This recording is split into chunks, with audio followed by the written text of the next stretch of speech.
Bonjour et bienvenue dans le podcast Les Lois Naturelles. Je suis Camille Langlais, naturopathe et fondatrice de ce podcast.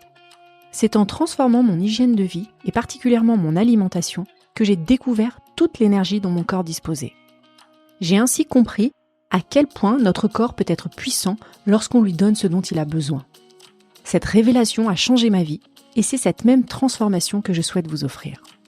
Ce podcast s'adresse à toutes celles et ceux qui sont prêts à reprendre leur santé en main, que vous soyez fatigué de vous sentir constamment épuisé, que vous cherchiez à améliorer votre bien-être ou encore que vous souhaitiez offrir à vos enfants le meilleur départ possible dans la vie.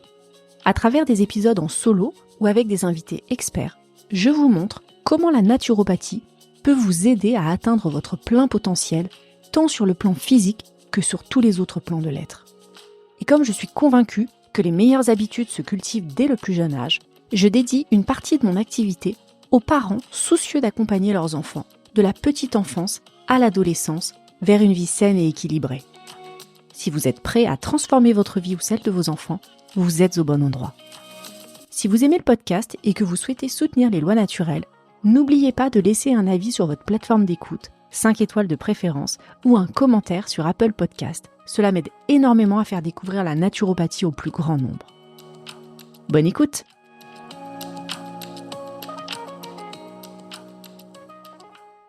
Bonjour et bienvenue dans un nouvel épisode des Lois naturelles. Aujourd'hui, je vais vous plonger dans l'univers fascinant des algues. Ces super aliments issus de nos océans ou de nos rivières sont encore trop peu consommés dans nos contrées, alors pourtant qu'elles sont parées de vertus tout à fait exceptionnelles et qu'elles gagnent à être connues. Les algues permettent de végétaliser une assiette en lui apportant une touche iodée absolument délicieuse. Très riche en oligo-éléments, en minéraux essentiels, en vitamines et en protéines à haute biodisponibilité, les algues sont aujourd'hui reconnues pour leurs multiples bienfaits sur la santé et sur le bien-être. Pour parler de ce sujet passionnant, j'ai le plaisir de recevoir Aurélie Viard, co-gérante de l'entreprise Biovie aux côtés de son époux, Eric. Biovie, c'est une entreprise militante au service du vivant, engagée pour la promotion de l'alimentation vivante, un incontournable de l'alimentation vivante, qui promeut des valeurs éthiques, authentiques, éco-responsables et qui favorise le commerce équitable. Depuis maintenant plus de 10 ans, Biovie est spécialiste de la vente en ligne d'algues. C'est une référence en la matière. Aurélie et Eric ont d'ailleurs publié plusieurs ouvrages sur les algues et la façon de les intégrer dans notre cuisine au quotidien. Je suis donc ravie d'accueillir dans cet épisode Aurélie, spécialiste de la question, pour échanger sur ce sujet. Je vous prie d'excuser par avance la qualité sonore de cet épisode pour lequel j'ai rencontré une petite difficulté technique, malheureusement, ça arrive. Ce qui me vaut du coup d'avoir réenregistré cette introduction et j'espère que cela n'altérera pas trop la qualité de votre écoute. Bonjour Aurélie. Bonjour Camille. Merci pour ta présence dans le podcast. Merci pour ton invitation, c'est chouette. Avec plaisir. Alors, pour entrer dans le vif du sujet, est-ce que tu pourrais nous présenter les différentes variétés d'algues, celles qui sont aujourd'hui le plus consommées? Et puis peut-être nous dire s'il y a une différence entre les algues d'eau douce et les algues d'eau de mer. Ok, alors donc je vais te dire donc les algues les plus consommées. Je peux pas toutes les citer parce que il y a une différence entre algues consommées et algues comestibles. Et aujourd'hui, il faut savoir qu'il y a beaucoup d'algues qui sont comestibles qui ne sont pas consommables parce qu'il manque des décrets dessus. C'est la législation qui fait que. Intéressant. Mais si tu vas en Bretagne et si tu discutes un petit peu avec les gens, par exemple, qui habitent à Roscoff, ils te diront que ils en consomment énormément plus que ce qui est autorisé et ce qui est connu du grand public. D'accord. Donc, pour moi, la plus consommée, je dirais que c'est la nori, qu'on connaît, tu sais, avec les sushis et les makis. Mm-hmm. Donc, on va dire c'est celle-là qui est vraiment hors compétition, la plus consommée. Et après, les plus aimées et vendues, c'est celles que tu retrouves sur notre boutique. Tu vas retrouver la wakame, la kombu, la laitue de mer, la dulce. Et alors là, tu as le choix, c'est soit tu dis haricots de mer, soit spaghetti de mer. D'accord. Mais c'est la même en fait. Donc ça, c'est vraiment les algues les plus consommées, les plus qu'on trouve le plus facilement dans les magasins. Il y en a d'autres. Il y en a d'autres. Moi, j'ai pas l'habitude de les préparer celles-ci parce que je les trouve pas à Roscoff. Tu les trouves plus en Asie. Voilà. Ça, c'était pour ta première question. Et alors, la différence entre les algues d'eau douce et les algues de mer, alors tu as combien de temps à m'accorder pour que je te réponde? Vas-y, feu vert. La différence, en fait, c'est que, bon, évidemment, elles sont pas dans le même écosystème, donc elles vont pas s'enrichir des mêmes choses. Par exemple, celles qui poussent dans l'eau de mer, c'est vraiment, elles évoluent dans une matrice très complète où il y a beaucoup de minéraux et d'oligo-éléments et elles sont réputées pour ça. Et souvent, on oublie un petit peu les oligo-éléments parce qu'on a besoin de tout petits apports. Par contre, c'est des apports fondamentaux. C'est-à-dire que si tu n'as pas ces apports-là d'oligo-éléments, tu as les processus enzymatiques qui se font très mal. Et certains d'ailleurs qui sont à l'arrêt. Donc, tu vois, on va parler un petit peu après de la thyroïde, mais l'intérêt des algues de mer, c'est ça. Et la deuxième chose qu'on peut dire, c'est qu'en fait, l'algue de mer, en fait, c'est comme une plante, en fait, ça se développe. Alors qu'une algue d'eau douce, on va plutôt dire qu'elle fleurit. C'est une cellule qui va pouf s'ouvrir. Et les algues d'eau douce sont très appréciées pour tout ce qui est l'apport en protéines et chlorophylle. En gros, voilà, si je dois synthétiser, je vais rester là-dessus, tu vois. La grosse différence, ce serait ça. Donc, les algues d'eau douce, plutôt l'apport protéique et l'apport en chlorophylle, alors que l'algue d'eau de mer est plus complète et va venir t'apporter tout le panel des oligo-éléments qui sont essentiels. Et des minéraux, exactement, exactement. Et après, évidemment, dans le goût, hein, c'est pas les mêmes non plus, hein. Forcément, l'eau de mer, celles qui poussent dans l'eau de mer, elles seront plus iodées. Bien sûr. Elles auront un goût, tu vois, qui est plus iodé. Et celles qui sont en eau douce, c'est pas le même goût. Tu sens très fort la chlorophylle, en fait. Est-ce que tu peux nous citer quelques algues d'eau douce? Oui, alors tu as la chlorelle. Bon, après, voilà, hein, il y a des écoles qui disent, ah oui, mais c'est pas vraiment une algue, voilà. Et tu as la chlorelle, la clamate et la spiruline. C'est les 3 plus connus.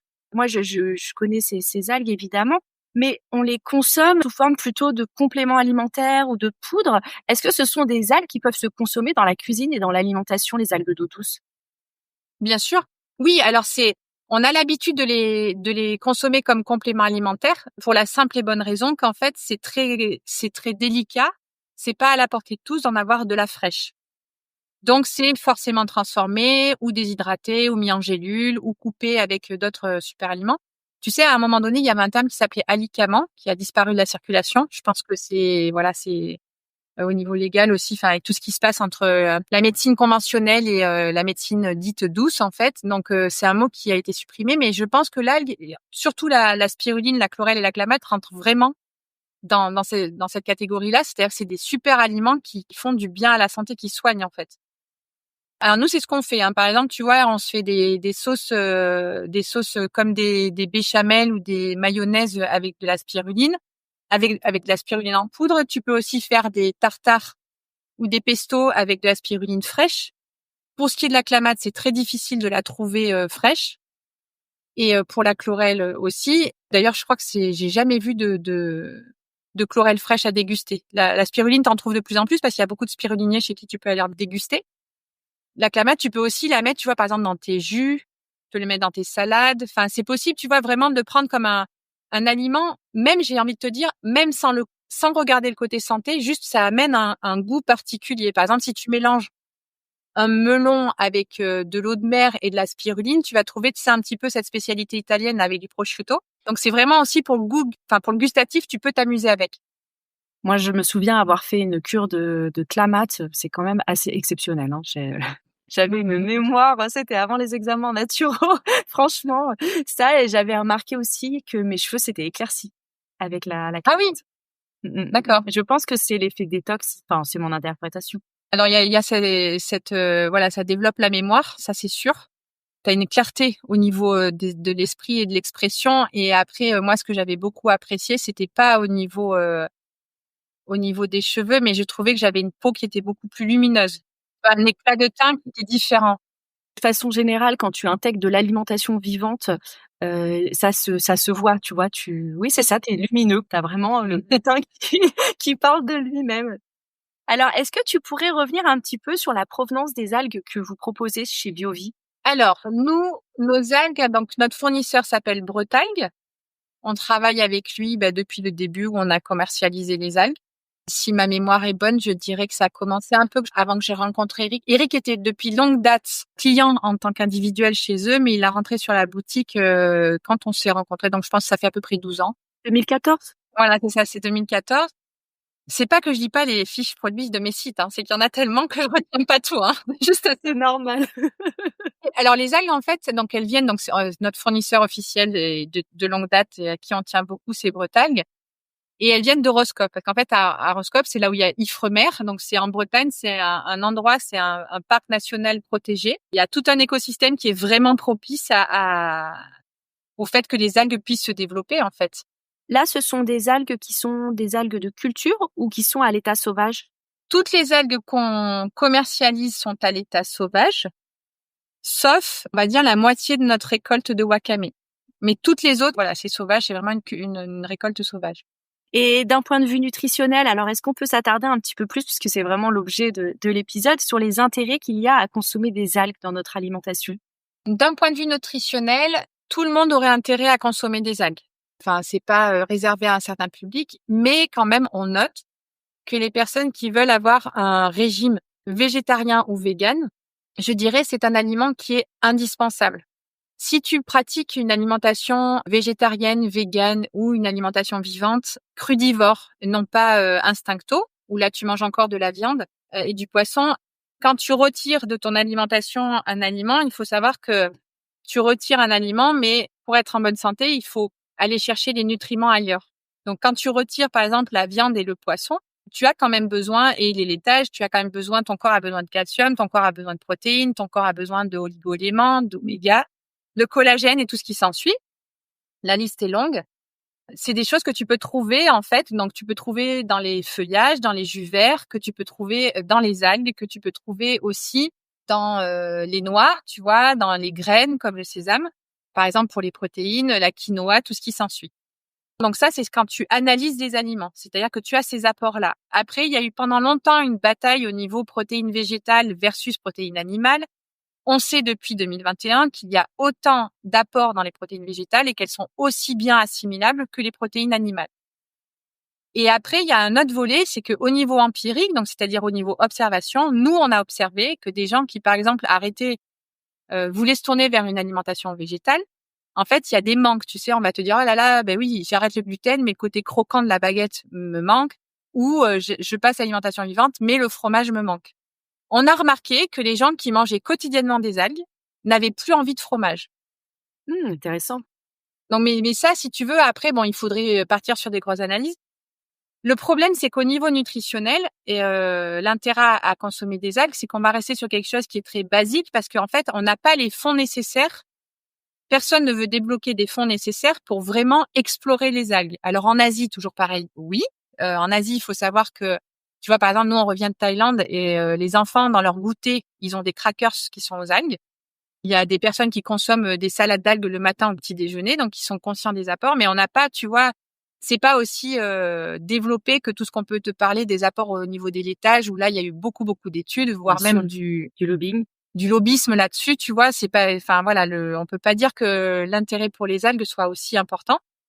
Donc ça va être, on va faire un petit peu de catégories. Donc ce que je t'ai dit tout à l'heure, c'est qu'en fait, les principaux apports des algues, c'est les protéines, acides aminés et le calcium. Dans les algues d'eau douce, tu vas trouver beaucoup de protéines et beaucoup de chlorophylle qui sont vraiment biodisponibles.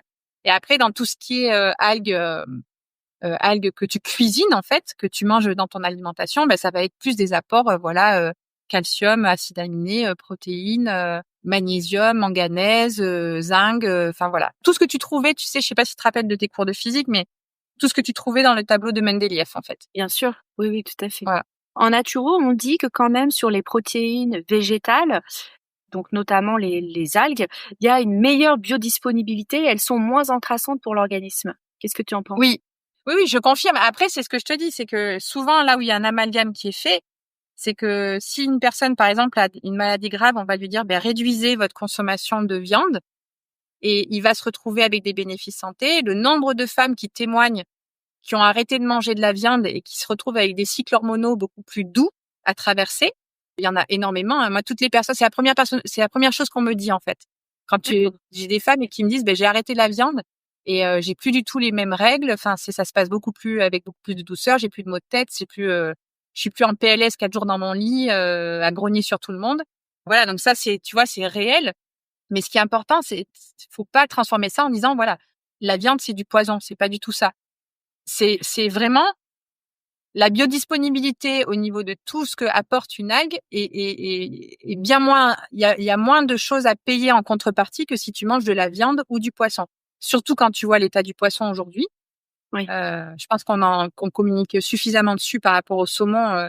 Moi, j'ai beaucoup de mal avec ça. Il y a beaucoup de naturaux, où tu vois, dans les restaurants healthy, où en fait on te propose comme option des dés de saumon. Et quand tu vois le saumon aujourd'hui, comment il est cultivé, et c'est connu qu'il y a énormément d'antibiotiques, de mauvais gras, enfin voilà, il y a un peu quand même une incohérence en fait là-dessus.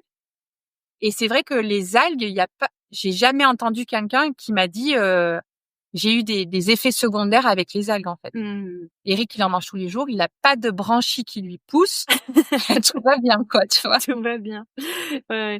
Mais justement, là, par rapport à la viande, la question qui me vient en t'écoutant, c'est qu'après, il faudrait faire des études là-dessus. Mais est-ce que c'est la viande en tant que telle, ou est-ce que c'est le fait que les animaux soient, alimentés avec des choses polluées, soignés avec des antibiotiques, tu vois? Est-ce que ça viendrait de là, ou est-ce que c'est la viande en tant que telle? Pour moi, il y a 2 choses. Il y a la viande, comment elle est faite aujourd'hui. Ça, c'est indéniable. Et la deuxième chose, c'est la quantité qu'on a pris l'habitude d'ingérer. Si tu veux, tu prends au niveau ancestral, moyenâgeux, enfin toutes les civilisations anciennes, la viande, c'était quand même quelque chose qui était festif et d'occasion, ou c'était considéré comme un aliment de survie en fait. Aujourd'hui, si on fait un peu d'histoire, après la Deuxième Guerre mondiale, comment tu affirmais que tu avais réussi dans la société, c'est quand tu pouvais servir plusieurs fois dans la semaine de la viande à table. C'est resté.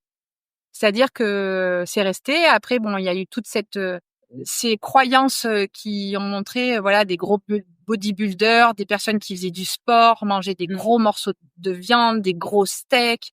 Les femmes, dès qu'elles sont anémiées, non, mais mange un steak, mange du foie.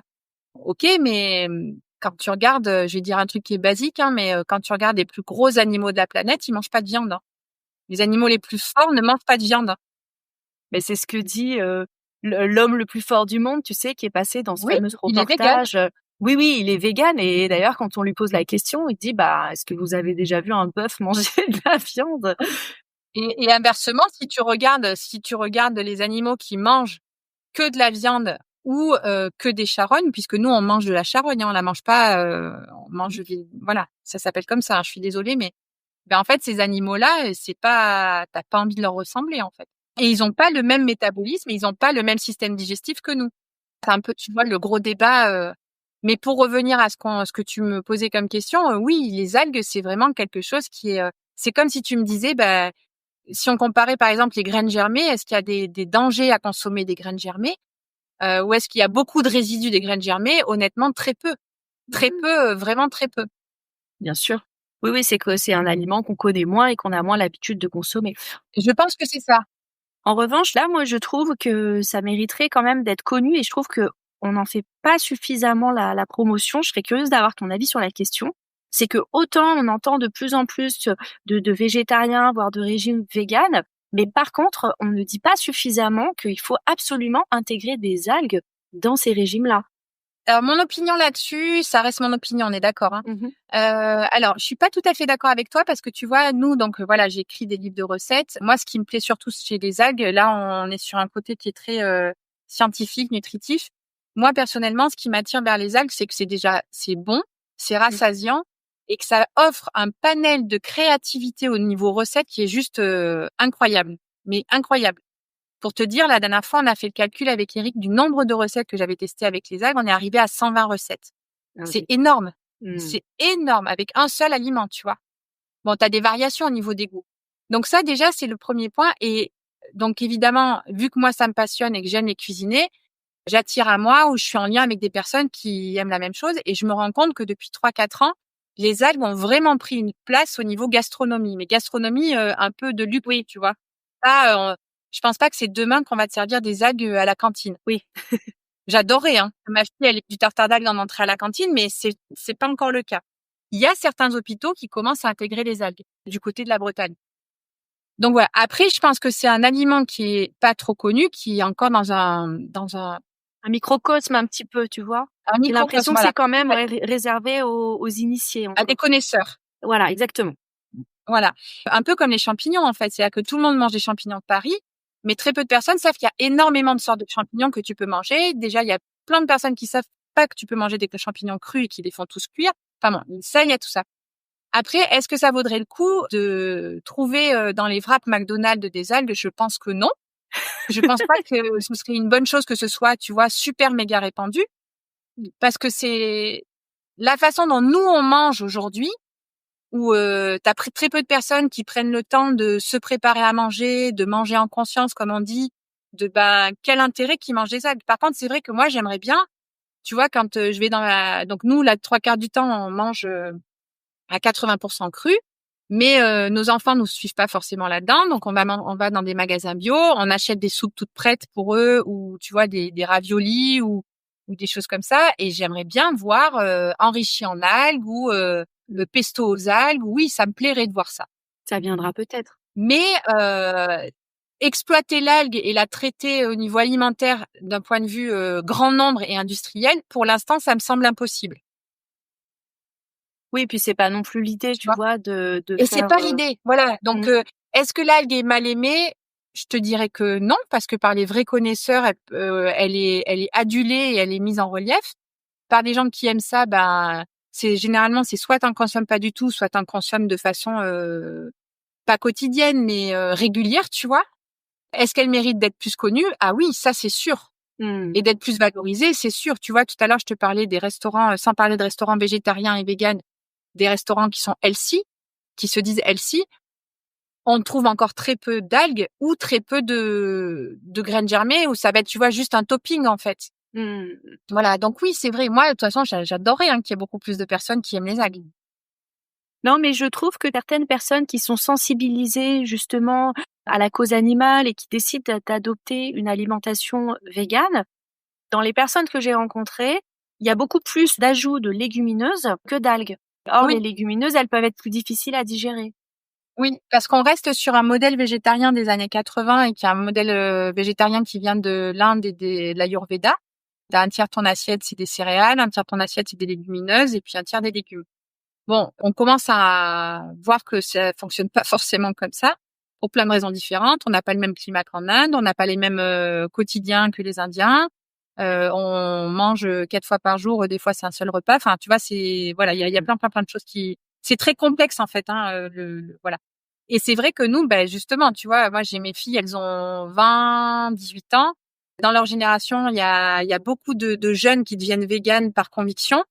On se rend compte qu'ils mangent tous hyper transformés. Eh oui. Donc tu peux pas être en bonne santé. Donc c'est ce que je te disais tout à l'heure, c'est si tu enlèves la viande, si tu enlèves tout ce qui est animal, il faut absolument que les nutriments, tu les retrouves dans ton alimentation. Donc oui, c'est intégrer des graines germées, c'est intégrer des algues, c'est intégrer du pollen, c'est, tu vois, c'est intégrer tout ça, quoi. Bien sûr.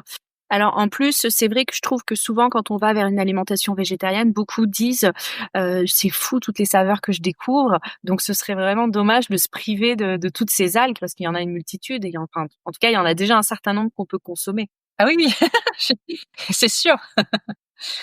Tu nous disais donc absolument aucune contre-indication à consommer des algues, donc dès le plus jeune âge, même les enfants? Alors j'ai pas dit ça, hein, j'ai pas dit qu'il y avait pas de contre-indication. Voilà, on Oui, y ouais. vient parce que tu m'en avais parlé.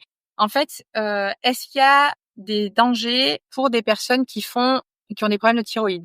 Alors effectivement, si une personne se met à faire une monodiète d'algues, je pense que c'est fortement déconseillé pour de l'hyperthyroïdie. J'aimerais vraiment rester sur cette nuance.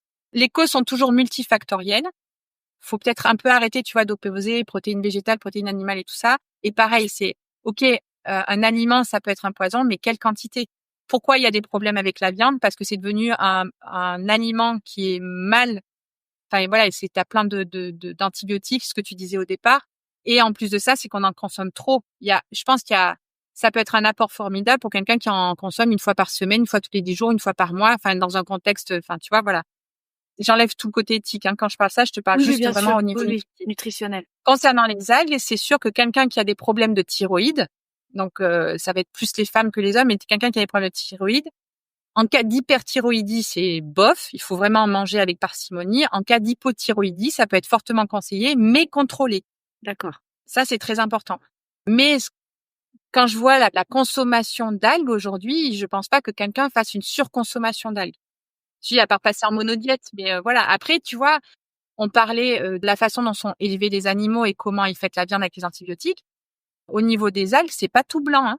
Il y a, tu vois, par exemple, il y a beaucoup de problèmes au niveau de la spiruline et des intrants qu'on met dedans qui peuvent endommager des organes comme le rein. C'est pas l'algue est super gentille, elle va vous faire du bien et la viande c'est mauvais. L'algue est super gentille quand elle est bien cultivée, quand elle est bien conservée, quand elle est bien utilisée. Et oui, de toute façon, c'est comme ça dans la vie, rien n'est jamais tout noir ou tout blanc, ça serait trop simple. Simplement. Et comme l'algue, c'est un grand dépolluant des océans. Oui. Faut vraiment faire attention sur la provenance, là où elle est cultivée pour s'assurer de sa qualité. Contrairement aux mollusques, en fait, ça va pas garder, en fait. Ça traverse. Quand il y a pollution, souvent, quand tu vois, nous, on a vu ça, là, tu as des pays dans le monde où, en fait, ils ont fait des gros complexes hôteliers en bord de mer. Oui. Ils ont pas du tout mis en place ces structures d'assainissement des déchets et des eaux, par exemple. Donc, forcément, il y a énormément d'algues qui vont se développer dans la mer, mais ça veut pas dire que c'est des algues mauvaises. Ça veut dire qu'elles viennent pour nettoyer, en fait. C'est l'écosystème qui essaye de se réguler comme ça. Alors, c'est sûr que toi, en tant que touriste, te baigner au milieu des algues ou du plastique, c'est vachement moins sexy que si tu arrives et que l'eau, elle est limpide. Mais c'est pas la faute de l'algue, en fait. Oui, c'est l'écosystème qui met tout en Et œuvre oui, pour rééquilibrer la chose. tu serais équilibre. Bien sûr, tout simplement. OK, donc à l'exception des personnes qui pourraient avoir des troubles thyroïdiens, il y a pas de problème. Bon, puis en plus, faire une monodiète d'algues, c'est pas non plus Mais non, c'est pour ça, tu vois, je pousse un peu le trait, en fait, mais oui. c'est pas le but, en fait. C'est sûr que si tu intègres un petit peu d'algues dans ta semaine, un petit peu tous les jours, tu vois, ou une fois tous les 2 jours ou que le week-end, ben forcément, tu auras des bénéfices. Après, si tu te mets à manger que ça, bon, faut regarder, quoi. Enfin, tu vois. C'est comme tout, il faut garder l'équilibre en toute chose, mais Mais je confirme que tu peux avoir des pulsions d'algues, hein. ah d'accord, OK, c'est Ah possible. non, ça par contre, je confirme. Tu vois, par exemple, moi, ça m'est arrivé, sortie de jeûne, je mangeais pendant 4 jours, je mangeais que des algues et j'avais envie que de ça. Mais justement, c'est intéressant ce que tu dis sortie de jeûne. Est-ce que c'est pas justement ton corps qui va aller chercher ses protéines et donc comme tu as l'habitude d'en manger, quelque part, tu sais que tes protéines, elles sont dans les algues et tu vas chercher tes protéines? Oui, c'est possible, oui, oui. Protéines, acides aminés, enfin, tu vois, calcium, tout ça, quoi. Oui, oui, c'est sûr. Oligo-éléments, oui, bien sûr. En tout cas, là, j'ai cuisiné pour une retraite et j'ai proposé un tartare d'algues fraîches en provenance de chez Biofy. Je peux te dire que ça a fait l'unanimité, hein. À chaque fois que j'en cuisine, les gens me disent: «Ah mais c'est super bon, où tu les achètes? Faut absolument que je m'en fasse». Donc c'est vraiment quelque chose qui gagne à être découvert. En fait, quand tu la mets à la portée des gens, les gens apprécient beaucoup. Moi, j'ai souvenir, tu vois, à une époque, je faisais des stages en présentiel en alimentation vivante. C'était pour les parents et enfants. Donc, on avait des enfants qui étaient diversifiés. Ça allait de, tu vois, 6 mois, 1 an jusqu'à 10 ans. Et quand on les accueillait avec un buffet. Et à chaque fois, les parents, ils avaient la même réaction. Ils disaient: «Ah non, mais les algues, il va pas du tout aimer». Et en fait, les enfants, ils arrivaient, mais ils se jetaient sur le tartare d'algues. Et les parents étaient les premiers étonnés. Mais oui, parce que c'est un aliment qui a besoin d'être démystifié encore. Oui et puis, en fait, tout simplement parce qu'ils proposaient pas ça à leurs enfants. Moi, je vois, j'ai un petit, il va avoir 2 ans et tu verrais ce qu'il mange. Tu verrais les joues qu'il boit, mais il y a du gingembre, il y a du chou, il y a tout et il en veut, il réclame encore parce que, bah, il a toujours connu ça. Puis je pense que comme j'en ai bu aussi enceinte, il est familier et puis ils ont pas d'a priori les petits, hein. C'est Ils ça. sont pas conditionnés encore. Donc au contraire, c'est fantastique de leur faire découvrir tout ça. Et je me posais une question, par rapport aux algues aussi, tu vois? S'il y avait une différence, comme il peut y avoir pour le pollen, entre les algues sèches et les algues fraîches? Bah, alors Oui, au-delà du goût, parce que c'est vrai qu'en termes de goût, moi je trouve que c'est quand même vraiment meilleur quand c'est frais, mais au-delà du goût.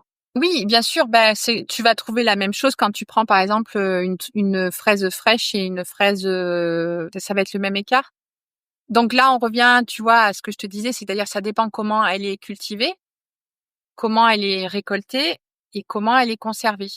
Le mieux est l'ennemi du bien. Entre te prendre la tête à genre si t'as un tout petit frigo, je te vois mal. D'ailleurs, c'est pour ça, tu sais, pendant longtemps, on a proposé des algues en 1 kilo et maintenant on les fait en plus petit format, en fraîche, parce que les gens nous disaient, bah oui, mais moi j'ai pas la place de mettre 3 kilos dans mon frigo en fait. Ou même on connaît des gens qui vivent sans frigo. Donc dans ces cas-là, bah vaut mieux que tu prennes des algues sèches que rien du tout. Bien Par sûr. contre, par exemple, quand tu vas en Asie, tu as des algues qui sont frites. Elles sont sèches, frites. Je les ai pas analysées, mais je pense pas que tu aies beaucoup d'apports. Tu vois, je pense que c'est surtout pour le côté gustatif. En France, tu as la possibilité d'avoir des algues qui sont déshydratées à basse température, voire des algues qui sont lyophilisées, voire des algues qui sont conservées dans de l'huile ou qui sont conservées dans du sel. Faut faire attention à ça. Ça n'enlèvera jamais que, comme un fruit que tu cueilles sur l'arbre à maturité, quand tu as la chance d'aller faire une cueillette d'algues et que tu les manges juste après, c'est bien meilleur, quoi. C'est l'idéal, bien sûr. Et oui, c'est l'idéal. Après, au niveau créativité, il y a des recettes où j'adore utiliser les algues sèches. D'accord. Et il y a des recettes où je vais faire les algues fraîches. Ça donnerait pas la même chose si j'inversais, tu vois. Par exemple, faire réhydrater une algue séchée dans du jus de choucroute, je vais pas avoir le même goût que si je fais ça avec une algue fraîche.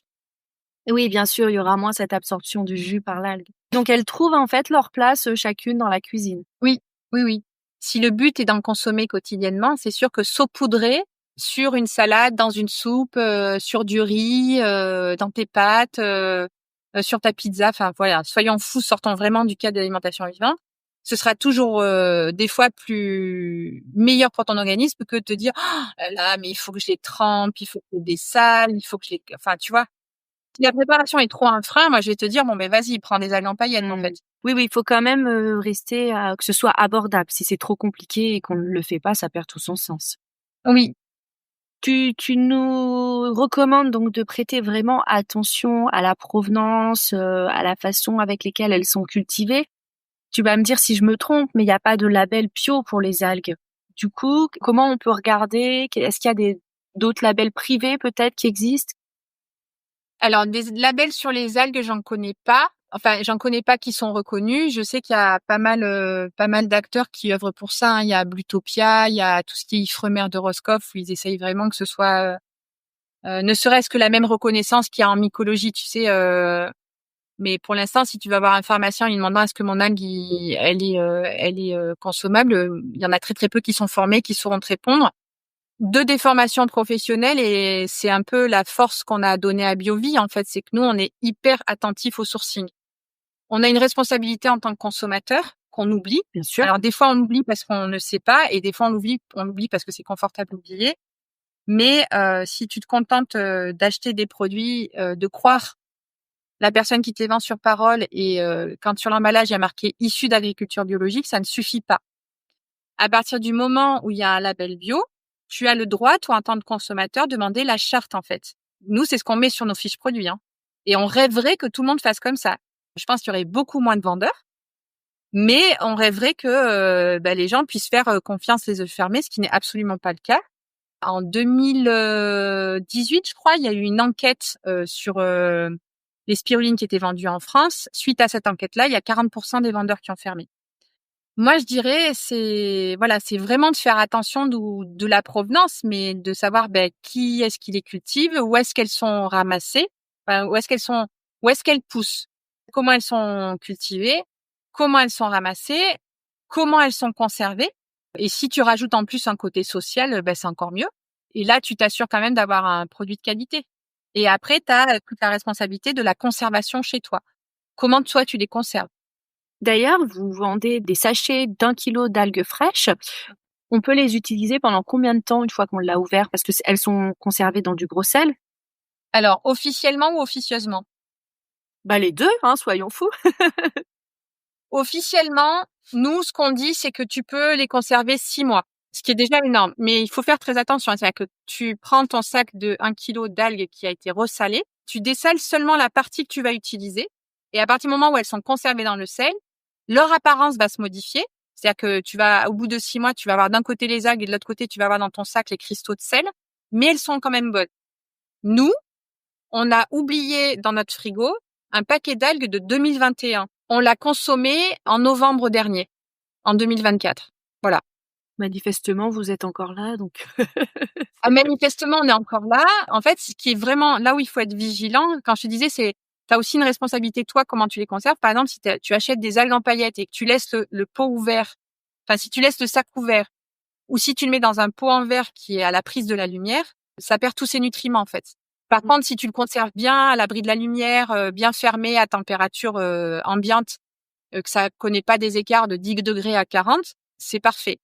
Quand tu le conserves bien dans le frigo, c'est parfait aussi. Par contre, des fois, il peut y avoir des couacs. Par exemple, si tu vois que quand tu ouvres ton sac d'algues, ça sent pas bon et qu'il y a une espèce de liquide visqueux qui est un petit peu rosé qui sort, il faut les jeter en fait. Oui, encore une fois, il faut en faire appel à son discernement. C'est ça. Mais ça reste quand même un aliment qui est beaucoup moins fragile que tout ce qui est les laitages, par exemple. Ou les laitages, en fait, un beurre ranci, tu le sens, le lait qui a tourné, tu le vois. Enfin, tu vois, là, c'est quand même un aliment qui est plus stable et qui est moins fragile. Mais il peut y avoir des couacs. Il peut y avoir des fois où, et dans ces cas-là, j'ose même pas imaginer si tu manges quelque chose comme ça, ce que ça peut faire. Je n'invite personne à tenter cette expérience-là. Enfin, 6 mois, c'est quand même déjà un délai 6 plus mois, que je trouve ça raisonnable, bien, je ouais. trouve. Ouais. 6 mois et je crois que tu as des algues séchées, ça peut être jusqu'à 2 ans. Ah oui, d'accord, OK. Tu vois, donc c'est Oui, et puis après, sur les algues séchées, je pense qu'elles perdent leur valeur, leur qualité nutritionnelle, mais ça peut pas, tu risques rien si tu les consommes. Non, c'est juste que tu auras pas d'apport. Oui, voilà, c'est ça, ça n'a plus grand intérêt. Et alors, je me demandais, tu vois, si en dehors de la consommation alimentaire, les algues, elles pouvaient avoir un usage bénéfique pour la santé. Tu vois, je pense à des soins cosmétiques ou des pratiques naturaux. Alors, justement, dans le dernier livre, c'est le moment promotion là. Merci pour la perche. Ah bah alors, profitons. Pour le dernier livre, là, celui qu'on a coécrit avec Eric, justement, il y a une partie où je propose des cosmétiques. C'est bon pour ta peau, mais ta salle de bain s'en rappellera. C'est-à-dire? Moi, je connais plein de clientes qui, par exemple, nous achètent la spiruline pour faire des masques ou des enveloppements, mais ça tâche, quoi. Donc, tu te fais pas avec le dernier t-shirt blanc que tu as acheté. Faut te mettre vraiment dans un contexte, voilà. Donc, pour les cheveux, c'est génial. Pour la peau, c'est génial. Quand tu as des problèmes au niveau, tu vois, gencives qui saignent, dentaires, les aftes, tout ça, c'est génial. L'industrie cosmétique utilise énormément les algues. Tu peux aussi en utiliser pour ton jardin, pour les sols. Bon, tu les achètes pas chez nous pour le faire parce que ça te coûterait une blinde, mais je sais qu'il y a des personnes qui vont, je sais plus comment elle s'appelle là, cette algue-là. Tu sais qu'il y en a beaucoup là où j'ai perdu le mot là. Il va pas me revenir, surtout si je le cherche. Mais il y a des personnes voilà qui utilisent des algues en fait, qui font comme tu sais, comme tu fais une couverture en fait. Je fais ça avec les feuilles mortes. Tout à fait, oui, oui. Voilà, exactement. Tu fais ça avec les feuilles mortes. Ben, il y a des personnes qui font ça avec les algues et ça nourrit vraiment la terre, en fait. Ça permet à des micro-organismes de la terre de se réveiller et de se mettre en action et de relancer des processus. Et tu as aussi pour les animaux. Tu as des végétaux, en fait, qui s'en servent. Pour l'alimentation? Pour l'alimentation, y a des végétaux qui s'en servent. Tu as des personnes qui sont des fondus d'oiseaux qui rajoutent des algues dans l'alimentation de leurs oiseaux. Dans le dernier livre que j'ai proposé, il y a quelques recettes comme ça. Après, c'est vrai que quand on y réfléchit, si c'est bon pour nous, il n'y a pas de raison que ce soit mauvais pour les animaux. Oui, oui. Mais comme tu vois, comme tu as des personnes qui pour les chevaux, ils mettent un petit peu à des moments donnés, ils leur font faire des cures d'argile en interne, ils mettent un petit peu d'argile dans l'alimentation. Bah, tu peux mettre aussi des algues. Après, c'est pas moi, je sais que c'est possible si tu veux, mais c'est pas je pourrais pas t'en parler pendant des heures parce que c'est pas un domaine de prédilection sur lequel je me suis vraiment penchée. J'ai mis des exemples dans le livre. En cosmétique, je m'en sers souvent pour les cheveux et pour la peau. D'accord. Donc tu proposes des recettes à faire soi-même dans le livre. Oui, il y en a quelques-unes. Tu nous donneras les références de l'ouvrage, je les mettrai dans les notes de l'épisode. Je pense que ça peut Ça marche. intéresser. Et alors pour finir, parce que donc là on a parlé recettes cosmétiques, mais l'idée c'est quand même de les manger ces algues. Est-ce que tu pourrais nous partager une ou deux de tes recettes favorites? Alors déjà, si tu es allé en boutique bio et que tu t'es acheté ton petit sac d'algues séchées, donc déjà bravo, c'est chouette. Ça veut dire que tu es curieux et que tu as envie d'essayer de nouvelles choses. Et alors ça, tu peux t'en mettre partout. C'est-à-dire que tu peux en mettre dans ta soupe, dans tes salades, comme je disais tout à l'heure, tu vois, sur le riz. Tu peux en mettre aussi, moi j'adore mettre des paillettes de douce dans les salades de fruits, les fruits d'été, tu sais, les melons avec la framboise et tout ça, c'est super bon. Voilà, tu peux un peu en essaimer un petit peu partout, en mettre dans tes vinaigrettes, dans tes smoothies, voilà. Après, pour ce qui est des algues fraîches, c'est plus délicat. Effectivement, au début, tu suis quelques recettes et puis au bout d'un moment, tu te fais ta propre recette. Donc nous, voilà, la recette phare, c'est ce que tu disais, c'est le tartare. Tu prends 2 algues fraîches différentes. Les plus douces et celles qui sont les plus aimées, ça reste quand même la dulce et la laitue de mer. Tu les dessales, tu les coupes en tout petits morceaux, genre tu peux les hacher. Et là, tu rajoutes des condiments. Donc, tu rajoutes capre, cornichons, oignons, ail, Après, ben voilà, suivant gingembre si tu as envie. Et la touche particulière, c'est si tu rajoutes un bouquet fraîche d'aneth. Alors là, ça va faire exploser le goût de l'algue et c'est juste merveilleux. Coriandre aussi, les grains de coriandre, ça se marie très bien avec les algues. Donc ça, voilà, ça c'est vraiment le tartare d'algues.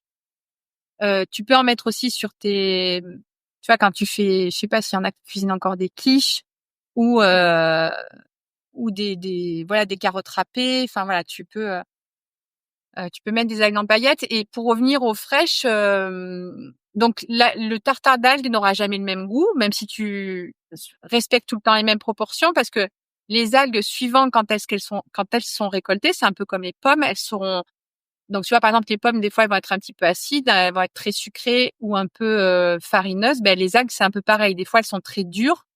Des fois, c'est des algues, des nouvelles algues, donc elles sont très tendres et le goût va varier aussi. D'accord. Et tu peux t'amuser à faire une fois avec laitue de mer douce, une autre fois avec kombu wakame, une fois avec la nori, une fois avec la spaghetti. Voilà. Et après, une autre recette que je pourrais te donner, à la maison, on adore cette recette-là. C'est tu fais un smoothie de banane Ouais. avec soit tu charges bien, hein, tu charges en spiruline ou tu charges en algues. Tu peux mettre une algue fraîche, genre de la nori en fait. Tu mixes bien. Et tu mets dans tu sais, des supports à esquimaux dans ton congèle. Pour faire une glace? Ouais. Génial. Et alors ça, c'est super bon. Alors, tu fais des essais, hein, évidemment. Alors moi, je te dis banane, mais tu peux mettre banane, mangue, et puis tu mets une algue fraîche. Tu peux mettre, par exemple, la wakame, ça, c'est assez bon, la wakame avec les fruits. Mais t'en mets pas trop non plus, hein, voilà. Et puis, ben ça va donner un mariage au niveau quand tu manges ton esquimau, c'est hyper bon. Je sens que mes enfants vont être cobayes. Tu leur fais faire, c'est ça le mieux en plus. Et s'ils Eh oui, participent, ils seront d'autant plus enclins à en manger. c'est ça le secret, en fait. Voilà, moi c'est mes deux recettes que j'adore. Voilà, ça c'est vraiment les deux recettes. Après je te dis, des recettes j'en ai fait. Le livre dont je te parlais là, c'est le Algo quotidien, c'est le deuxième que j'ai écrit avec Eric, et le premier je l'ai coécrit justement avec Bretagne. Donc elle a proposé toute la partie recette cuite et végétarienne, et moi j'ai fait toute la partie recette crue. Et après il y a un aliment, je trouve, qui se marie super bien avec les algues, c'est les petits pois. Les petits pois sont super amis. Les petits pois, le chou est très ami avec les algues. Si tu fais par exemple une salade de chou, tu sais émincer très très finement avec de la dulce dessalée en petits morceaux, c'est super bon. Tu mets quelques noix. Bon, t'as la matinée là ou pas? Non, mais c'est vrai que les possibilités, elles Ouais, elles sont sont infinies, infinies. vraiment infinies. Tu vois, tu parlais du tartare déjà, ça suscite plein de questions, mais rien que le fait de changer les aromates, tu vois, tu mets de l'aneth, de la coriandre, ça change le goût, quoi, hein. Mm. L'oignon rouge, de la ciboulette. Et du coup, je me posais la question, j'aurais dû te la poser tout à l'heure, mais est-ce qu'il y a une saisonnalité dans les algues? Alors celles qui sont cultivées, non. Mais par exemple, nous, les personnes qui nous confient la vente de la spiruline fraîche, il y a toute une période où ils récoltent pas. Donc l'hiver, par exemple, ça va être trop froid. Mais maintenant, tu trouves en bio des cultures de spiruline où en fait, ils ont adapté le climat de la serre. Donc tu peux en trouver toute l'année. Nous, vu qu'on travaille quand même avec des artisans, non, il y a toute une période où tu ne trouveras pas d'algues fraîches sur le marché, ou alors vraiment ce sera en petite quantité. Et tu conseilles quand même, pour quelqu'un qui n'aurait jamais goûté, de débuter par la dulce et la laitue de mer plutôt, parce qu'elles ont peut-être un goût moins prononcé. Alors pour moi, la plus facile à goûter fraîche, c'est les spaghettis de mer ou les haricots de D'accord. mer. Parce que là, personne qui fait une salade, peu importe la salade d'hiver, endive, patate ou salade d'été, tu prends une poignée de spaghettis de mer, tu la dessales, tu la mélanges avec ta salade. C'est la meilleure façon de goûter. Après, oui, effectivement, il y a le tartare d'algues. Et après, c'est vrai que la kombu et la wakame, c'est quand même... Enfin, tu les remarques, quoi. C'est quand même singulier, tu vois. Oui, il faut y aller progressivement. Ouais, voilà, c'est pas anodin, quoi. Tu vois, c'est ça quand même, tu reconnais vraiment. Et mais après, tu sais, tout le monde a déjà mangé de l'algue, hein. À part si tu me trouves des gens qui ne sont jamais allés dans un sushi bar, tout le monde a déjà mangé de l'algue. Ah, mais c'est certain, bien sûr, bien Voilà. sûr. En revanche, tu vois, je savais pas qu'on pouvait les associer avec du sucre. Tu disais, tu peux en saupoudrer sur une salade de fruits. Ah oui, Ah, moi, j'adore. C'est mon mélange préféré. C'est sucré-salé. C'est ce que je préfère avec les algues, en fait. Eh ben, écoute, merci beaucoup pour tous tes partages. Voilà, mais avec joie. Je te remercie ça me fait toujours plaisir de parler des algues. Ben oui, il faut contribuer à leur promotion et à ce que ce produit soit découvert. Merci beaucoup, Aurélie. Avec joie, Camille. À bientôt. Merci d'avoir écouté cet épisode. Rejoignez la communauté des lois naturelles en vous abonnant au podcast et découvrez comment mettre en place des changements simples mais puissants dans votre quotidien. Et si vous souhaitez aller plus loin, je vous invite à prendre rendez-vous pour une consultation en naturopathie où je vous accompagnerai personnellement dans votre démarche de santé naturelle. Ensemble, nous explorerons comment la naturopathie peut transformer votre bien-être et celui de votre famille. Pour prendre rendez-vous, contactez-moi directement via mon compte Instagram, Les Lois Naturelles, ou envoyez-moi un mail à l'adresse suivante, lesloisnaturelles@gmail.com. Je serai ravie de vous accompagner sur votre chemin vers une meilleure santé. À bientôt!